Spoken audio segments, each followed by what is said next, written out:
एक छोटा सा गांव था। उस गांव में शुभम नाम का एक आदमी अपनी पत्नी और अपने एक बेटे के साथ एक टूटे फूटे मकान में अपना साधारण जीवन बिता रहा था। शुभम बहुत ही गरीब था। उसके पास एक ही जमीन थी जिस पर वह खेती करके अपना और अपने परिवार का पेट पाल रहा था। लेकिन उस गांव में पिछले 1 साल से बारिश नहीं हुई थी, जिसके कारण शुभम का खेत सूख गया था, जिसके कारण उन्हें अब 2 वक्त की रोटी भी नसीब नहीं होती थी। एक दिन सुबह सुबह शुभम और उसकी पत्नी अपने खेत को देखने के लिए खेत में चले जाते हैं।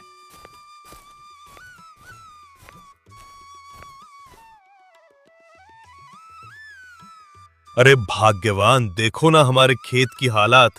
बारिश ना होने के कारण पूरा फसल सूखकर नष्ट हो गया। मुझे तो टेंशन हो रही है। हमारे बच्चे की उसे स्कूल भी भेजना है, लेकिन एडमिशन फीस के लिए 1 भी रुपए नहीं है। हाँ, आप ठीक कह रहे हो। इस बार तो हमारा फसल सूख कर खत्म हो गए। अब घर में 1 भी रुपए नहीं है। अब हमारा क्या होगा? हाँ, तुम ठीक कह रही हो। भगवान हमारे साथ ही ऐसा क्यों करते हैं पता नहीं। हमने किस जन्म में पाप किया था जो भगवान हमें उसकी सजा दे रहे हैं। हाँ, आप ठीक कह रहे हो। भगवान हमारे साथ ही ऐसा क्यों करते हैं पता नहीं। ना हमारे घर में अब कुछ खाने को है, ना कुछ पैसे हैं। अब हम क्या खाएंगे? बच्चों को क्या खिलाएंगे? वह दोनों दुखी होकर अपने खेत के बारे में चर्चा कर ही रहे होते हैं। तभी वहां से गांव के कुछ लोग गुजरते हैं। गांव के लोगों ने भी शुभम की परेशानी सुनी और कहे, शुभम, परेशानी तुम्हारे साथ ही नहीं, सबके साथ है। बारिश न होने के कारण सबका खेत सूख कर खत्म हो गया है। सबकी एक ही परेशानी है। लेकिन शुभम, तुम बिल्कुल भी चिंता मत करो। भगवान हमें जरूर कुछ ना कुछ रास्ता दिखाएंगे। तुम सिर्फ भगवान पर भरोसा रखो और हार मत मानो, और भगवान पर भरोसा रखो। सब कुछ ठीक कर देंगे भगवान। हाँ, मैं जानता हूं आप ठीक कह रहे हो। हमें भगवान पर भरोसा रखना चाहिए, लेकिन हमें कुछ ना कुछ तो जल्दी करना ही होगा। नहीं तो इस गांव में सब लोगों के घर में खाने के लाले पड़ जाएंगे और भूख के मारे इस गांव में लाशें बिखरे पड़ेंगे। हाँ शुभम, मैं जानता हूँ कि हमें कुछ ना कुछ तो करना ही होगा, लेकिन अब हम क्या कर सकते हैं? ये तो कुदरत का करिश्मा है, इसमें हम कुछ नहीं कर सकेंगे। अब भगवान ही जाने कब हमारे गांव में बारिश होगी। सिर्फ तुम भगवान पे भरोसा रखो, वो सब कुछ ठीक कर देंगे। यह कहकर गांव के लोग वहां से चले जाते हैं। सुनिए ना, हमारे खेती में सिर्फ पानी की कमी है। पानी की कमी से ही हमारा खेत बर्बाद हो गया। इसलिए मेरे दिमाग में एक ख्याल आया है। आप हमारे गांव में जिसके भी घर में कुआं है, उस सब के घर में आप जाइए और पानी मांग कर देखिए।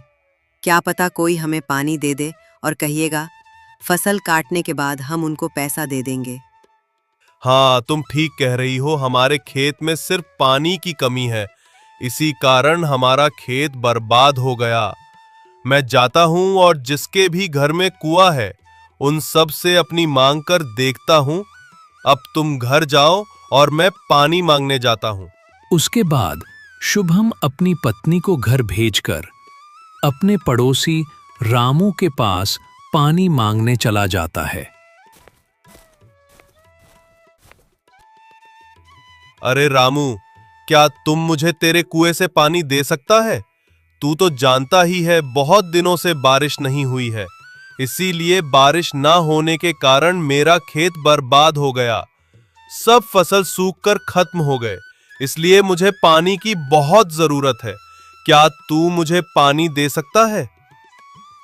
अरे शुभम, मैं तो तुझे पानी दे देता, लेकिन मेरे खेत में ही पानी की कमी हो रही है। इस वक्त मैं तुझे पानी नहीं दे सकता, मुझे माफ कर दे। सुन रामू, अगर तू मेरी मदद कर देगा तो तेरा भला हो जाएगा। प्लीज मेरी मदद कर, मुझे इस वक्त पानी की बहुत जरूरत है। इसलिए बहुत दिनों से मेरा फसल अच्छा नहीं हो पा रहा। घर में एक भी पैसा नहीं है, बच्चे भूखे हैं। मेरी थोड़ी मदद कर दे। मैं समझ सकता हूं तुझे इस वक्त पानी की बहुत जरूरत है, लेकिन मुझे माफ कर दे शुभम। मैं तुझे इस वक्त पानी नहीं दे सकता। मुझे भी इस वक्त पानी की बहुत जरूरत है। मैं तुझे नहीं दे सकता। मुझे माफ कर दे। ठीक है, मैं समझ सकता हूं, कोई बात नहीं। इतना कहकर वह अपने घर चला जाता है।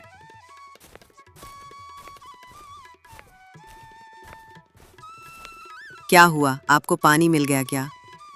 नहीं भाग्यवान, मुझे पानी नहीं मिला। मैं अपने पड़ोसी रामू के यहां गया था, लेकिन उसने कहा कि उसे भी इस वक्त पानी की बहुत जरूरत है और उसके कुएं में इस वक्त बहुत कम पानी है, इसीलिए वो मुझे पानी नहीं दे सकता। अब हमारा क्या होगा? हमारा सारा खेत तो नष्ट हो जाएगा। अब हम क्या करेंगे और क्या खाएंगे?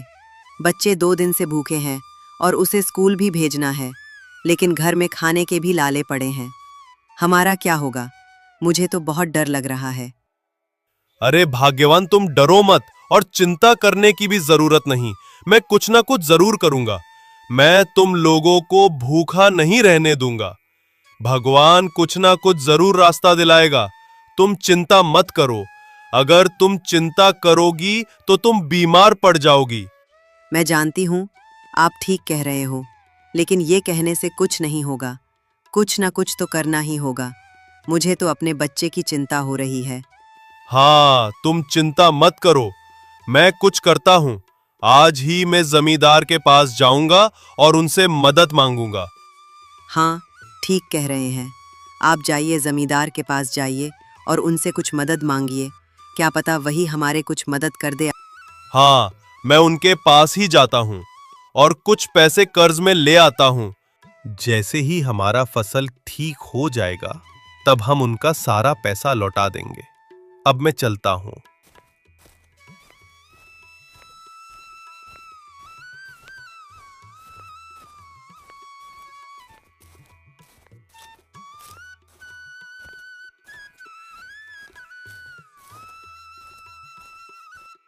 जमींदार जी, आप तो जानते ही हैं, बहुत दिनों से हमारे गांव में बारिश नहीं हुई है। बारिश ना होने के कारण मेरा सारा खेत बर्बाद हो गया। सब फसल सूख गए। इसीलिए मैं अपने खेत के पास एक कुआं खोदना चाहता हूं। इसीलिए मुझे कुछ पैसे की जरूरत है। क्या आप कुछ पैसे मुझे कर्ज में दे सकते हैं? मैं फसल ठीक होते ही आपका सारा कर्ज लौटा दूंगा। हाँ शुभम, मैं तेरी मदद कर सकता हूँ। मैं तुझे कर्ज में पैसे दूंगा, लेकिन तुझे मेरी कुछ शर्तें माननी होगी, तभी मैं तुझे पैसे कर्ज में दूंगा। हाँ, आप बोलिए, मैं आपकी सारी शर्तें मानने को तैयार हूं। तो फिर ठीक है, मैं तुझे कर्ज दूंगा, लेकिन तुझे कर्ज के साथ साथ ब्याज भी समय पर लौटाना होगा, तभी मैं तुझे पैसे दूंगा। हाँ ठीक है जमींदार जी, मैं समय पर आपको कर्ज के साथ साथ ब्याज भी लौटा दूंगा। उसके बाद शुभम ने जमींदार से पैसे लेकर अपने खेत में एक कुआं खुदवाया। कुआं खोदने के बाद पानी की समस्या दूर हो गई। उसके बाद शुभम पूरे दिन अपने खेत में मेहनत से काम करता है। वह दिन रात खून पसीना एक करके अपने खेत में काम करता है और कुछ ही दिनों में उसके खेत में बहुत ही अच्छा फसल उगते हैं। ये देख शुभम बहुत ही खुश हो जाता है और अपने घर चला जाता है।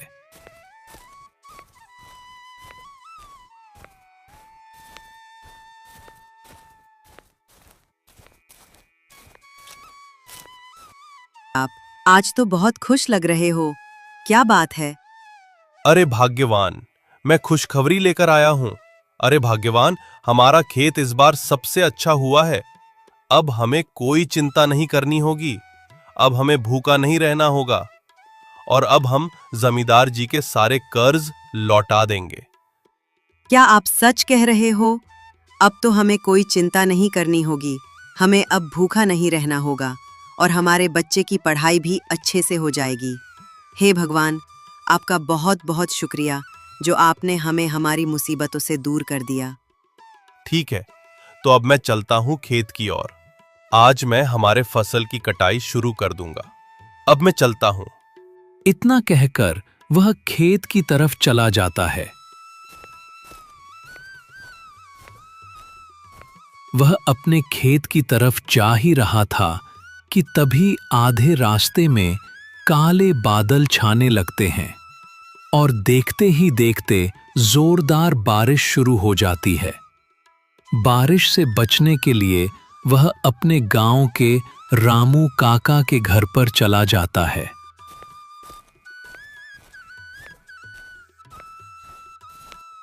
अरे काका, ये क्या हो गया है?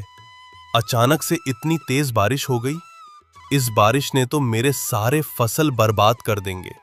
हे भगवान, जब मैंने आपसे बारिश मांगी तब आपने नहीं दी, लेकिन अब हमें बारिश की कोई जरूरत नहीं थी, तब आपने बारिश दे दी।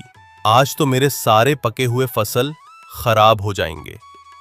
हाँ शुभम, तू ठीक कह रहा है। इस बारिश ने तो लोगों के पके हुए फसल भी खराब कर देंगे। अब क्या ही बताऊं, किसानों के साथ ऐसा ही होता है। कभी बारिश न होने के कारण फसल खराब हो जाते हैं, तो कभी बारिश होने के कारण पके हुए फसल खराब हो जाते हैं। पता नहीं भगवान हम गरीबों के साथ ही ऐसा क्यों करते हैं। वह दोनों आपस में बात करने लगे और थोड़ी देर में बारिश रुक जाती है और शुभम अपने खेत की तरफ चला जाता है। जब वह खेत पहुंचता है तब वह देखता है कि उसके सारे पके हुए फसल बारिश के कारण खराब हो गए थे। अपनी फसल को देखकर शुभम बहुत ही टेंशन में आ गया था। हे भगवान, मेरे सारे पके हुए फसल तो बारिश के कारण खराब हो गए। अब मैं क्या करूं? कहां जाऊं? ये खेत मेरी आखिरी उम्मीद थी, लेकिन वह भी नहीं रहा। ये मेरे साथ क्या हो रहा है? पिछले साल बारिश ना होने के कारण मेरा सारा फसल बर्बाद हो गया और अब इस साल बारिश होने के कारण मेरा सारा फसल बर्बाद हो गया। जब बारिश की जरूरत पड़ती है तब तो बारिश नहीं आती, जब जरूरत नहीं पड़ती तब आ जाती है। भगवान हमेशा गरीबों के साथ ही ऐसा क्यों करते हैं? ना अब घर में कुछ खाने को है, ना अब कुछ पैसे बचे हैं। हे भगवान, मुझे तो अब बहुत डर लगने लगा है। वह अपने आप से बात कर ही रहा होता है, तभी वहां पर जमींदार आता है और शुभम से कहता है, अरे शुभम, मैंने तुझे जितना समय दिया था अब उतना समय खत्म होने को आया है। अब तुझे मेरा सारा कर्ज वापस करना होगा। अरे जमींदार जी, अब मैं आपको कहां से पैसे दूंगा? मेरे पास तो कुछ नहीं बचा। आज बारिश के कारण मेरा सारा खेत बर्बाद हो गया। मैं आपको कहां से पैसा दूंगा? जमींदार जी, इस गरीब की कुछ सुन लो। आप तो देख ही रहे हो ना मेरी खेत का हालत क्या हो चुका है इस बारिश के कारण। मुझे कुछ दिन का और वक्त दे दीजिए, मैं आपको आपका सारा पैसा लौटा दूंगा, प्याज के साथ। ठीक है, मैं तुझे कुछ दिन का वक्त और दे देता हूं। अगर तूने जल्दी मेरा पैसा नहीं लौटाया तो मैं तुझे जेल तो नहीं भेजूंगा, लेकिन मैं तेरा घर और जमीन सब कुछ जब्त कर लूंगा। ये बात याद रखना। इतना कहकर जमींदार वहां से चला जाता है। जमींदार की बात सुनकर शुभम बहुत ही डर जाता है और खुदकुशी करने की सोचता है। आप मेरे पास जान लेने के अलावा और कुछ नहीं बचा।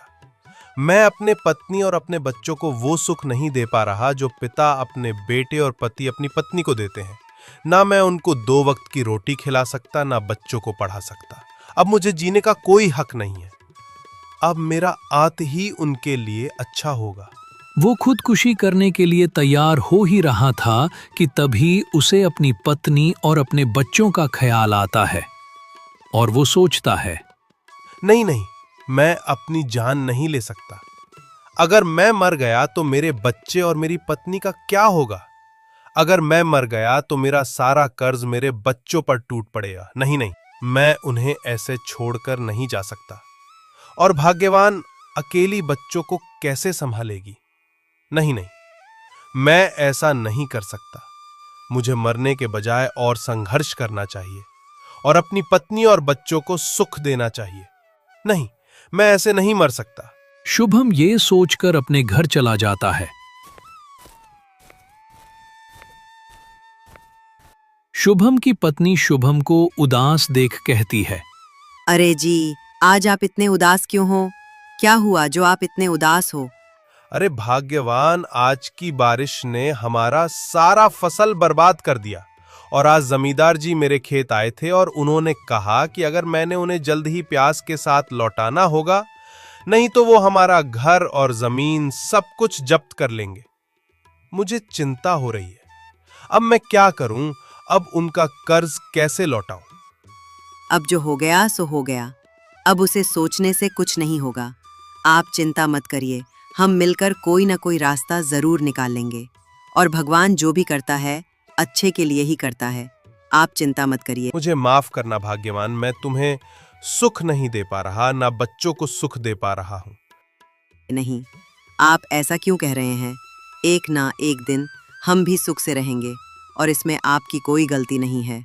आपने तो बहुत मेहनत की है अपने खेत में, वो तो बारिश आने की वजह से हमारा खेत बर्बाद हो गया। इसमें आपकी कोई गलती नहीं है। आप खुद को मत कोशिए। भगवान हमें एक न एक दिन ज़रूर सुख देंगे। आप देख लेना, हम भी एक दिन खुशी खुशी रहेंगे। भगवान के घर में अंधेर है, देर नहीं। आप चिंता मत कीजिए। कुछ पाने के लिए पहले कुछ खोना ज़रूरी है। और आप दोबारा ये बात मत कहिएगा कि आप हमें सुख नहीं दे पा रहे हैं। मैं बहुत ही भाग्यशाला हूं जो भगवान ने तुम्हें मुझे पत्नी बनाया। तुम मेरे सारे मुसीबत से एक साथ लड़ती हो, मेरा साथ देती हो। मैं बहुत ही भाग्यवान हूं जो तुम मेरी पत्नी बनी। तभी शुभम का बेटा कहता है, और पापा, मैं अब बड़ा हो चुका हूँ। मैं भी आपकी मदद करूंगा खेत के कामों में। हम सब मिलकर एक साथ काम करेंगे, तभी आगे बढ़ पाएंगे। नहीं बेटा, तुम अब बहुत छोटे हैं। तुम्हारी उम्र अब खेलने कूदने की और पढ़ाई करने की है। तुम इस उम्र में काम नहीं कर सकते। तुमने कहा, यही मेरे लिए बड़ी बात है। मेरे साथ मेरी पत्नी और बच्चे मेरे साथ, यही मेरे लिए बहुत बड़ी बात है। पापा, मैं आपकी जरूर मदद करूंगा। हम सब मिलकर एक साथ काम करेंगे। मैं स्कूल से आते ही आपके खेत में चला जाऊंगा आपकी मदद करने के लिए, और हम सब मिलकर काम करेंगे। आप मना मत कीजिए, मैं जरूर आपकी मदद करूंगा। अगर तुम इतना कह रहे हो तो ठीक है, तुम भी मेरे साथ मदद करने आना। हम सब मिलकर एक साथ काम करेंगे और सबसे अच्छा फसल उगाएंगे।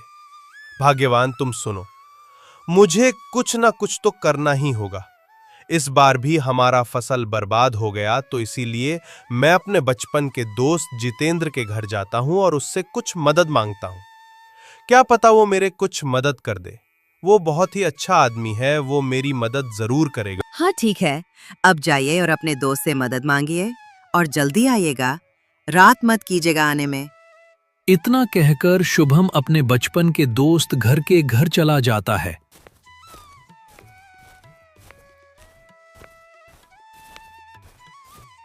और कुछ देर चलने के बाद वो अपने बचपन के दोस्त के घर पहुंच जाता है।